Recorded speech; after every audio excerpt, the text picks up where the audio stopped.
মুসলিমদেরকে মারার জন্য ভারতে নতুন নতুন পায়তারা চলতেছে। এখন আমাদের এই ভাইরা তো বদ্ধ একটা জায়গা, আপনারাই বলেন তারা কি করবে এখন? তারা মিশন নিছে, রাষ্ট্রীয়ভাবে মিশন নিছে মুসলিম লীগ দলের। এখন এই ভাইদের কোনো রাষ্ট্র নাই, কোনো জামা নাই, কোনো আমির নাই, কোনো এদাদ নাই, কোনো জিহাদের কোনো মানে ওখানে অবস্থাই নাই করার মতো তাদের, তাই না? ভিতরে কথা বলছি আমি, কাশ্মীরের কথা বলছি না। তাহলে এই ভাইরা এখন কি করবে?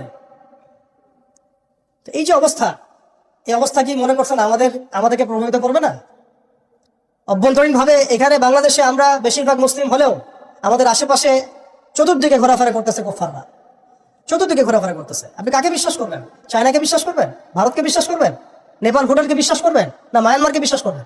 আপনি যাবেন কোন দিকে? আমাদের প্রস্তুতিটা কি? আমাদের প্রিপারেশন কি? রাষ্ট্র কি প্রিপারেশন নিচ্ছে? আমার কথা হচ্ছে রাষ্ট্র নাকি যুদ্ধ করে? সবাই বলেন একটা কথা না, রাষ্ট্রের অধীনে যুদ্ধ, তো রাষ্ট্র কি প্রিপারেশন নিচ্ছে? রাষ্ট্রের সেই ফিকির আছে কিনা? রাষ্ট্রের তো এই ফিকিরটুকু নাই যে রাষ্ট্রের মধ্যে ইসলামিক আইনগুলো বাস্তবায়িত হোক, এইটুকু ফিকির নাই তো আপনাদের। যারা ইলেকশন নির্বাচন গণতন্ত্র এগুলো করতেছেন, কার কার ফিকির আছে? আল্লাহর কসম করে মুখে হাত দিয়ে বলেন তো কার ফিকির আছে ক্ষমতায় গিয়ে আপনি আল্লাহর আইন বাস্তবায়ন? ইসলামপন্থী ভাইদের কথা বাদ দিস, ইসলামপন্থী ভাইদের কথা বাদ দিলাম, আমি সেকুলারদের কথা বলছি, ডেমোক্রেটিকদের কথা বলছি। কারণ রাষ্ট্র চলে আসছে এইভাবে। আর যারা ফিকির করছেন ইসলাম নিয়ে আমি যাবো ওখানে গিয়ে এটা করবো, এটা আপনি ডেমোক্রেটিক সিস্টেমে করতে পারবেন না। আপনাকে সিস্টেমটা সরাই ফেলতে হবে। গণতন্ত্র বলে কোনো শব্দই রাখা যাবে না, তারপরে শরিয়া কায়েম করতে পারবে। শরিয়া আর গণতন্ত্র একসাথে থাকতে পারে না। শরিয়া, গণতন্ত্র, ধর্মনিরপেক্ষতাবাদ, কমিউনিজম এগুলো একসাথে থাকতে পারে না। একটা বোতল, এর মধ্যে আছে আপনার বিষ, এখানে আপনি দুধ খেতে পারবেন না। একটা বোতল, এখানে আছে বিষ, আপনি এটাকে 1000 বার ধুইতে হবে, ধোয়ার পরে আপনি দুধ ঢালতে পারবেন, খাবার রিস্ক নিতে পারবেন, তাও খাবেন কিনা সন্দেহ আছে। আর এগুলো হচ্ছে মারাত্মক শিরকের বিষ, এগুলো পশ্চিমাদের দাসত্ব করাবে আপনাকে। আমার হচ্ছে বড় কান্ট্রি আছে একটা তুরস্ক, একটা ইসলামিক ল বাস্তবায়ন করছে কিনা দেখায়। বড় একটা কান্ট্রি আছে মিশর, দেখায় না আমাকে একটা ইসলামিক ল বাস্তবায়ন করতে পারছে কিনা। তিউনিসিয়া পারছে কিনা, আজারবাইজান পারছে কিনা, মরক্কো পারছে কিনা, ইথিওপিয়া পারছে কিনা? আপনারা বলেন পারছে কি? ইয়েমেন পারছে কিনা, জর্ডান পারছে কিনা, লেবানন পারছে কিনা? পারে নাই। আফগানিস্তান পারছে কেন? আফগানিস্তান পারছে কেন? কারণ তারা সিস্টেমগুলোকে সরাই দিছে। সিরাতের আদলে, সিরাতের রক্তে ওরা জমিনকে পবিত্র করে ফেলছে। সিরাতের আদলে জিহাদের মাধ্যমে রক্ত দিয়ে পশ্চিমাদেরকে বিতাড়িত করে ওরা জমিনকে পবিত্র করে শরিয়া কায়েম করছে। এটাই শরিয়া কায়েম করার রাস্তা, আর কোনো রাস্তা নাই। আপনি যতই তন্ত্রমন্ত্রের ধার ধারেন না কেন, আপনি কখনোই সফল হতে পারবেন না। লিখে নেন, কাজ করতে থাকেন, দেখেন ফান্তাজিরু ওয়া ইন্না মাআকুম মিনাল মুনতাজিরিন। কোনো সমস্যা নাই। আফগান পারছে এই কারণেই, কারণ তারা পশ্চিমাদের তন্ত্রমন্ত্রের গোলক ধাঁধায় পড়ে নাই, তারা সিরাতের রাস্তায় হাঁটছে। ওকে, আমাদের সাথে লড়বা, আমরাও তোমাদের সাথে লড়বো, ঠিক আছে? হয় তোমরা থাকবে, না হলে আমরা থাকবো। হয় তাওহীদ থাকবে, না হলে শিরক থাকবে। হয় শরিয়া থাকবে, না হলে তোমাদের তন্ত্রমন্ত্র থাকবে। এই লড়াই যখন হয়েছে, হইতে হইতে হইতে এক পর্যায়ে 20 বছর সময় লাগলেও সেটা আজকে বাস্তবায়ন হয়েছে। যেটা আপনার আমার অঞ্চলে 100 বছরও হয় নাই, 50 বছরও হয় নাই। এরপরেও আল্লাহ পাক আমাদেরকে চোখের সামনে কিন্তু মিসাল দেখাই দিয়েছেন, তারপরেও আমাদের মধ্যে বোধোদয় হচ্ছে না। আমরা বুঝতে পারছি না যে কোন পথে হাঁটবো। দেশের যত সমস্যা দেখবেন, মিডিয়া যান, মিডিয়ায় গেলে মনে হবে দেশের সমস্ত সমস্যার হালত এবং সমাধান হচ্ছে একটা বিষয়, মিডিয়ার ভাষায়। মিডিয়া ঢোকেন, দেখেন কি হচ্ছে, অনেক প্রবলেম দেশের মধ্যে, সংস্কার, এইটা সেটা অনেক কিছু হচ্ছে। ভাবখানা এমন যে সব কিছু থেকে উদ্ধার করবে আমাকে একটা শব্দ, তার নাম নির্বাচন। তার নাম মানে নির্বাচন হলেই সব সমাধান হয়ে যাবে, বাস খালাস। এটা আমাদের আকীদা, আমাদের চিন্তা এরকম ভাই। একটা মুদির দোকানদারকে জিজ্ঞাসা করেন, সেও এই কথাই বলবে। আবার বুদ্ধিজীবীকে জিজ্ঞাসা করেন, সেও এই কথাই বলতেছে। টকশোতে বসে সেও কথা বলতেছে। এমপিকে বলেন, সেও কথা বলতেছে। মানে পুরো অবচেতন দাসত্ব, অবচেতন ইবাদত। দেখেন আমাদের অবচেতন মনে আমরা ইবাদত করে ফেলছি গণতন্ত্রের, পশ্চিমাদের, ওদের তন্ত্রমন্ত্রগুলোর। ইলেকশন দিলে সব সমাধান হয়ে যাবে? কোন পদ্ধতিতে আপনি দিবেন? দেওয়ার পরে কি হবে? মূলনীতি কি থাকবে? সংবিধান কি থাকবে? সংস্কারগুলো কি কি হবে? আপনি কি আল্লাহর জমিন, আল্লাহর দিন কায়েমের দিকে আসবেন কিনা? এখানে তো অনেক কথা আছে। এগুলোকে সলিউশন না করে XYZ যেই আসো, আপনি আমাকে বসায় দিলে আমি কিছুই করতে পারবো না। সিম্পল, আমাকে বসায় দেন, আমি কিছুই করতে পারবো না। আপনি সবচেয়ে পরহেজগার মানুষটাকে বসায় দেন, সেও কিছু করতে পারবে না, কারণ সিস্টেমটাই তাকে করতে দিবে না। এই জিনিসগুলো আমাদের বোঝা উচিত। উম্মার সংকটগুলো এভাবে আমাদের আইডেন্টিফাই করতে হবে। যে অনেক লম্বা হয়ে যাচ্ছে হয়তো, আমি শেষ করে দেই। এখন শেষ করি ভাই, অনেক লম্বা করা যাবে না, নামাজের ব্যাপার আছে। এখানে আমাদের ওই হারানো ঐতিহ্যটাকে আমরা বুঝতে পারলাম, আমরা কোথায় ছিলাম, কোথায় ছিলাম আমরা, এটা কি বুঝতে পারছেন? এখন দেখেন আমরা আসি কোথায়, এখন আসি কোথায়, এক বাক্যে আমাদের সারা ওয়ার্ল্ডে কোনো খিলাফা স্টেট নাই। তারপরে আমাদেরকে এরকম 57টা পিস পিস রাষ্ট্রে ভাগ করা হচ্ছে ওই খেলাফা রাষ্ট্রকে বাদ দিয়ে, এবং প্রত্যেকটা রাষ্ট্রের মধ্যে মোনাফেক শাসক বসায় দেওয়া হচ্ছে। একদম খোলামেলা বলে দিই, প্রত্যেকটা রাষ্ট্রের মধ্যে ম্যাক্সিমাম মোনাফেক শাসক বসায় দেওয়া হচ্ছে, যারা নিজেরাই পশ্চিমাদের ওভাবে সার্ভ করবে এবং আল্লাহর জমিনে তাগুত কায়েম করবে, আল্লাহর জমিনে তাগুত কায়েম করবে। এবং করেছে তারা। তাগুত কি তারা তো বুঝে না, তাগুত মানে শয়তান। যেখানে আল্লাহর বিধান চলে না ওখানে শয়তানের বিধান চলে, সিম্পল। এটা 1000 জন বুদ্ধিজীবী মিলেও যদি একটা সংবিধান লিখে আর সেখানে আল্লাহ বিরোধী আইন থাকে, সেটা তাগুত। সেটার নাম কি? তাগুত। এই তাগুত মানে শয়তান। কেউ যদি ওর প্রতি ইমানদার হয়ে মারা যায় জাহান্নামে যাবে, কেউ যদি ওর প্রতি ইমানদার হয়ে মারা যায় সরাসরি জাহান্নামে যাবে ইনশাআল্লাহ, কারণ সে তাগুতের দাসত্ব করছে। আর আমাদেরকে বলাই হয়েছিল ওয়া ইয়াকফুর বিত-তাগুত ওয়া ইউমিন বিল্লাহ ফাকাদ ইসতামসাকা বিল-উরওয়াতিল ওয়াসকা লা ইনফিসামা লাহা ওয়াল্লাহু সামিউন আলিম। সূরা বাকারায় 256 নম্বর আয়াত পড়ে দেখেন বাসায় গিয়ে, আয়াতুল কুরসি পড়ে আছে। তাগুতকে কুফরি না করা পর্যন্ত কেউ মুমিন হইতে পারবে না, তাগুতের সাথে কুফরি না করা পর্যন্ত কেউ মুমিন হইতে পারবে না, এটাই বাস্তব। এখন এইভাবে আমাদেরকে ভাগ করা হয়, মোনাফিক শাসক বসায় দেওয়া হয়। শুধু তাই না, প্রত্যেকটা কান্ট্রির মধ্যে ওই 4 দেবতা 5 দেবতা ঢুকাই দেওয়া হয়েছে, ওই যে বললাম আগে।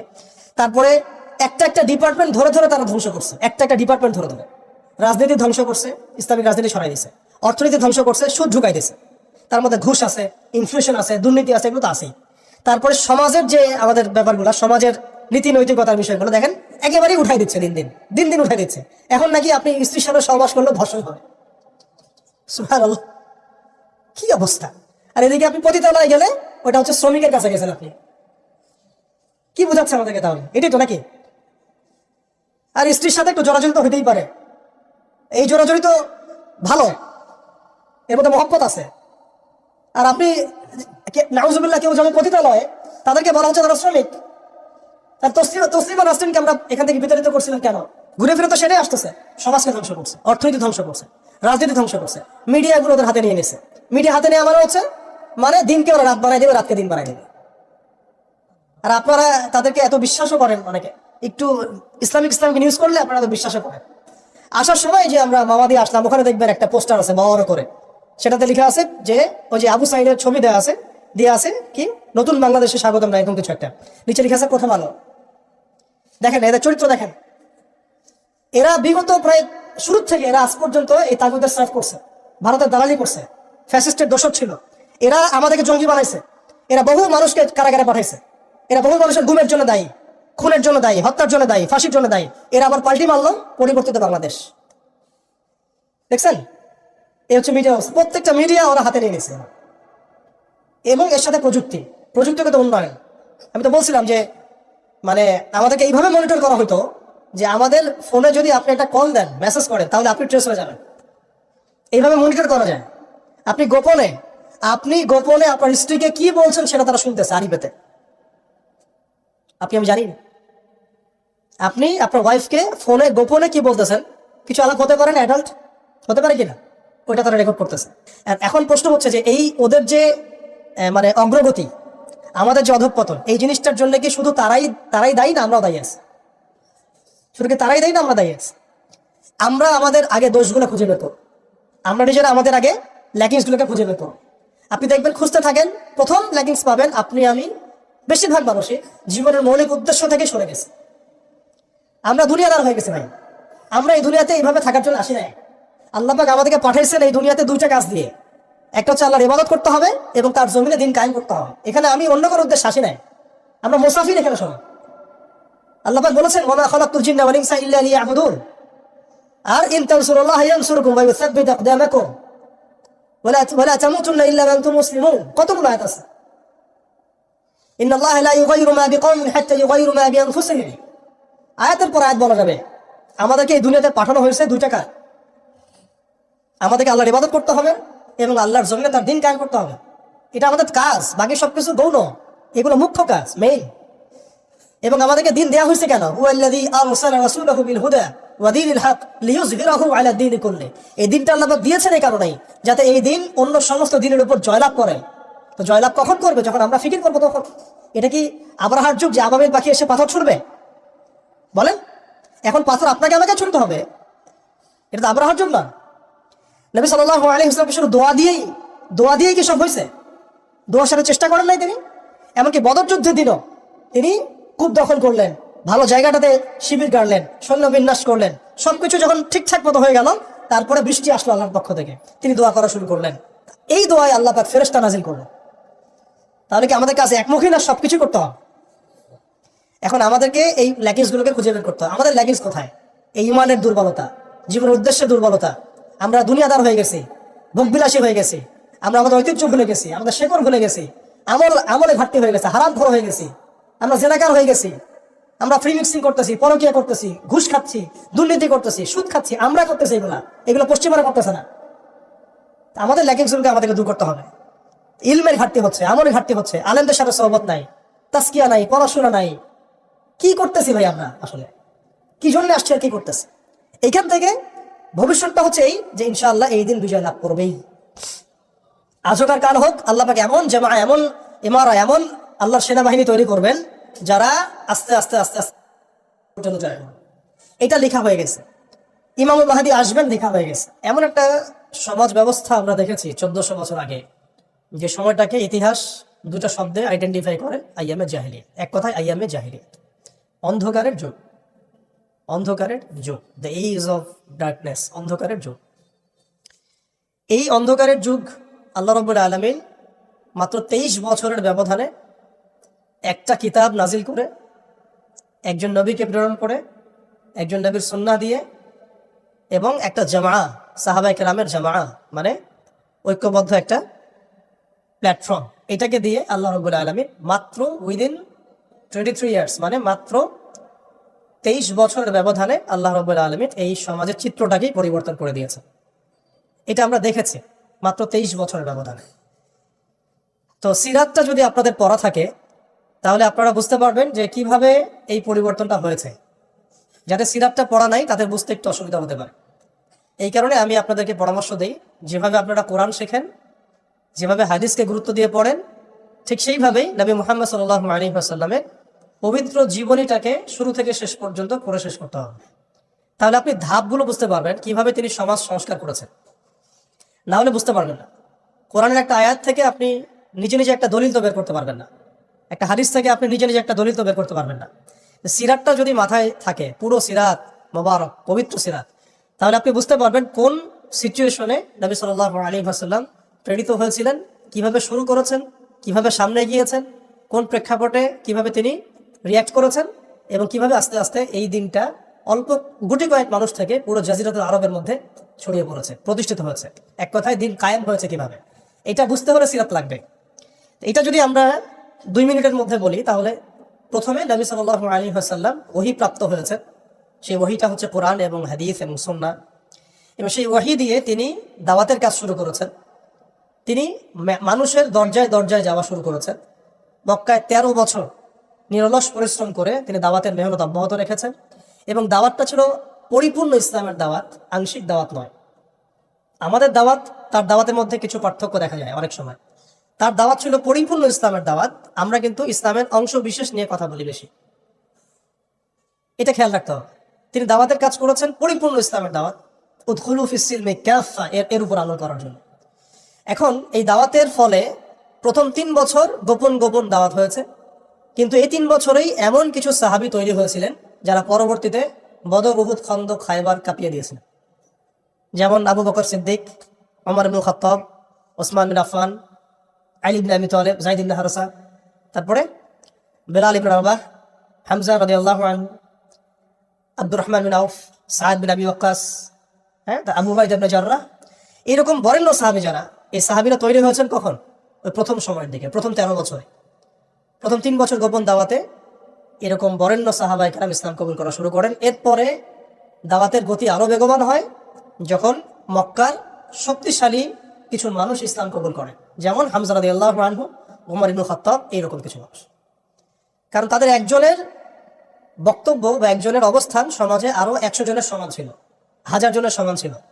যখন সমাজে দাওয়াতের মধ্য দিয়ে প্রভাবশালী কিছু ব্যক্তি ইসলামের দিকে চলে আসে, তখন ইসলাম শক্তিশালী হয়। এবং দাওয়াতটা বেগবান হওয়া শুরু হলো।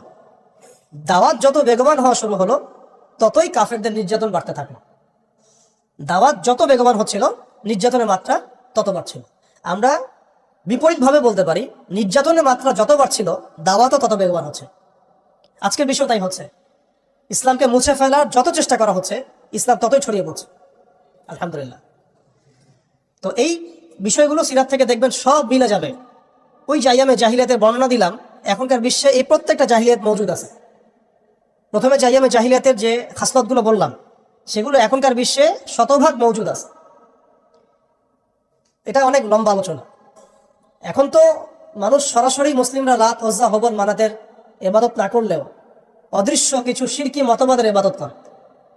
যেমন গণতন্ত্র, যেমন কমিউনিজম, ধর্মনিরপেক্ষতাবাদ, তারপরে জাতীয়তাবাদ, তারপরে এথিজম, নাস্তিকতা, এগুলো কিছু পশ্চিমা মতবাদ।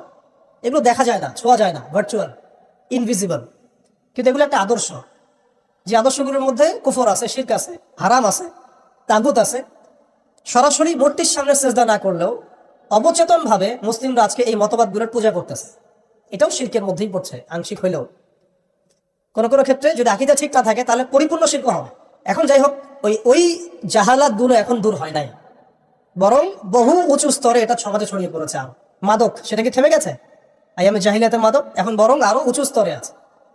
কোন মুসলিম কান্ট্রি আছে যেটা মাদক মুক্ত? আরবের মধ্যেও দেখবেন মানুষ ওপেনে মাদক খাচ্ছে, আরবের মধ্যেই। যারা গিয়েছেন, যাওয়া আসা করেন, তা তো দেখেনি।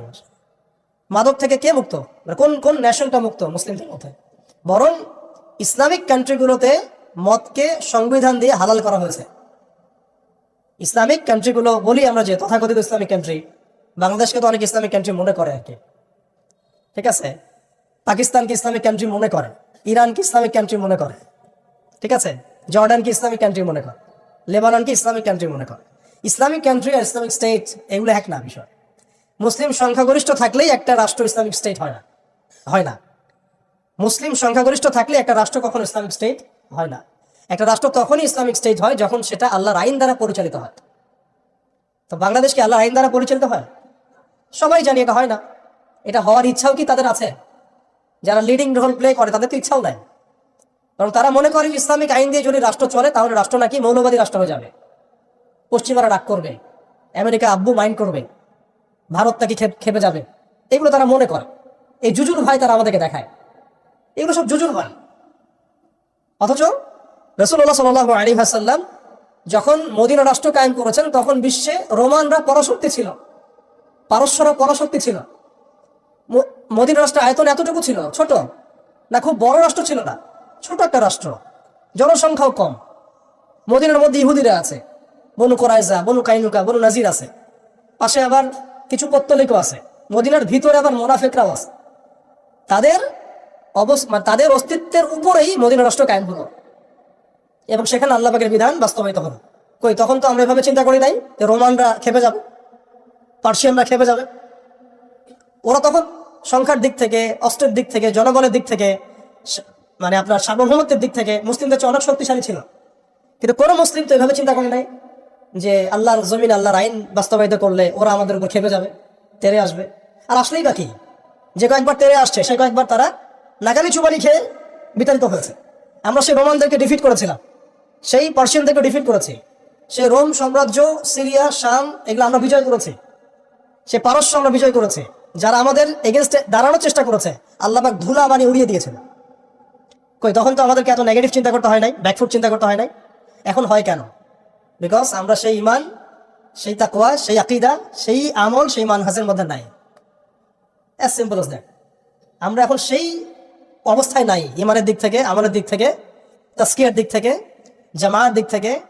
সবচেয়ে বড় কথা হচ্ছে দিন পালনের দিক থেকে, আর কি দিন বোঝা এবং পালন করার দিক থেকে আমরা ওই জায়গায় নাই।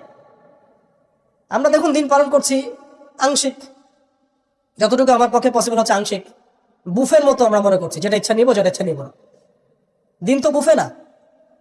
উদখুলু ফিস-সিলমি কাফা মানে হচ্ছে দিনে আমাকে পরিপূর্ণরূপে প্রবেশ করতে হবে।